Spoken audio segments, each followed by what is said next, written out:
ეს, რასაც ამჟამად პალისში აკეთებს, უბრალო ფეხბურთი არ არის. ეს რაღაც გაცილებით უფრო ღრმაა. ეს არის ისეთი ისტორია, რომელიც თაობაში მხოლოდ ერთხელ ხდება და თუ საკმარის ყურადღებას არ მიაქცევ, გამოტოვებ მომენტს, რომლის შესახებაც ერთ დღეს შვილებსა და შვილიშვილებს მოუყვები. 10 გოლი და 5 ასისტი ჩემპიონთა ლიგის 14 მატჩში ამ სეზონში. ის გახდა პირველი ფეხბურთელი ტურნირის ისტორიაში, რომელმაც ნოკაუტის სტადიაში ზედიზედ 7 მატჩში ან გაიტანა გოლი, ან ასისტი გააკეთა. ევროპის ყველაზე დიდ საღამოებზე უფრო გადამწყვეტია, ვიდრე თითქმის ყველა, ვის სახელსაც არ ქვია მესი, რონალდუ ან ბენზემა. მისი თამაში დღეს ყველაზე საინტერესოა მთელ ევროპაში. მე მჯერა, რომ მას ახლა ყველაფერი შეუძლია. და ეს ყველაფერი გააკეთა ქვეყნის სახელებით, რომლის პოვნაც ბევრ ადამიანს რუკაზეც კი უჭირდა. მაგრამ არის ერთი რამ, რაზეც თითქმის არავინ ასაუბრობს. ეს ყველაფერი თითქოს არც უნდა მომხდარიყო. საქართველოში ერთ ჩვეულებრივ უბანში ფეხბურთელთა ოჯახში დაიბადა ბიჭი. მისი ბაბუა ფეხბურთს თამაშობდა, მამა კი პროფესიონალი ფეხბურთელი იყო და დილაში ასპარეზობდა. დედა იხსენებს ბავშვს, რომელიც ბურთით დადიოდა, ბურთით იძნებდა და ბურთით ჭამდა. თითქოს ბურთი მისი სხეულის ნაწილი იყო, რომლის გაშვებაც არ უნდოდა. მამა მისი პირველი მწვრთნელი გახდა. თავიდანვე ეტყობოდა, რომ ამ ბავშვი რაღაც განსხვავებული იყო, არა მხოლოდ მოძრაობაში ან ტექნიკაში, არამედ იმ შეუჩორებელ შიმშილში, რომელსაც ყოველდღე ატარებდა. 11 წლის ასაკში დინამოს აკადემიაში მიიყვანეს.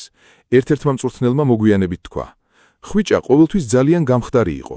თითქოს ნებისმიერ წამს შეიძლებოდა დაშლილიყო, მაგრამ მცველს ანადგურებდა და აკეთებდა იმას, რასაც დღესაც აკეთებს. და აქ არის ერთი დეტალი, რომელიც პირველად რომ გაიგებ, აუცილებლად დაგაფიქრებს. როცა ლოკომოტივ მოსკოვიდან პირველი დიდი ხელფასი მიიღო, ერთ-ერთი პირველი რაც გააკეთა, მამის გულის ოპერაცია გადაიხადა. არც მანქანა უყიდია, არც ძვირდაღირებული ნივთები, არც ბინა. მამას ოპერაცია სჭირდებოდა და მან ერთი წამითაც არ იფიქრა. ბადრისთვის ეს არც კი ყოფილა საკითხი, ეს უბრალოდ ხვიჭაა, ამბობდა მამა მოგვიანებით. შემდეგ სერია ამ დაუძახა. ნაპოლიმ 2022 წლის ივლისში 10-12 მილიონი ევროთ შეიძინა. ტრანსფერი, რომელიც დღეს უკვე ფეხბურთის ისტორიაში ერთ-ერთ ყველაზე წარმატებულ გარიგებად ითვლება. დებიუტში ჰელას ვერონასთან გაიტანა. შემდეგ მონცასთან 2 გოლი. გახდა ნაპოლის ისტორიის პირველი ფეხბურთელი, რომელმაც სეზონის პირველ 2 მატჩში 3 გოლი გაიტანა. ნეაპოლს მსგავსი რაღაც მარადონას შემდეგ არ უნახავს. მას კავარადონაში არქვეს. არა მხოლოდ სახელის გამო, იმიტომ რომ მისი თამაშის ყურება იმავე ემოციას იწვევდა, რასაც წლების წინ მარადონა იწვევდა.